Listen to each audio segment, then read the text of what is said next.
আসসালামু আলাইকুম ওয়া রাহমাতুল্লাহি ওয়া বারাকাতুহু। সকলকে ঈদুল আজহার শুভেচ্ছা, ঈদ মোবারক। বন্ধুগণ, আপনারা সকলেই জানেন আজকে ঈদুল আজহার, কোরবানির দিন। আমাদের এখানে এক ধাপ 8:30টায় ঈদুল আজহার নামাজ শেষ হলো, 7:30টায়। 8টায় আর একটা জামাত আছে।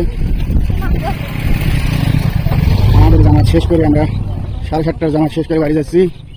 আর একটি জামাতের জন্য আবার। আসসালাম। তুমি আবার তাহলে পরে গ্রুপে না? এখানে একদল মোনাজাত করে, একদল মোনাজাত করে না। মোনাজাত করে না যে সেই দলটা জামাত শেষ হলো 7:30টায়, আর মোনাজাত যে করে সেই দলটার জামাত আছে 8টা বাজে। তারা জামাতে যাচ্ছে, এদের নামাজ পড়তে যাচ্ছে। ওই ওখানে একটা জামাত হচ্ছে, এখানে একটা ঈদের মাঠ, এদের জামাত হচ্ছে। আমাদের এখানে এরকম এই গ্রাম থেকে জমিনের মধ্যে এসে সেই এখানে ঈদগাহ মাঠ।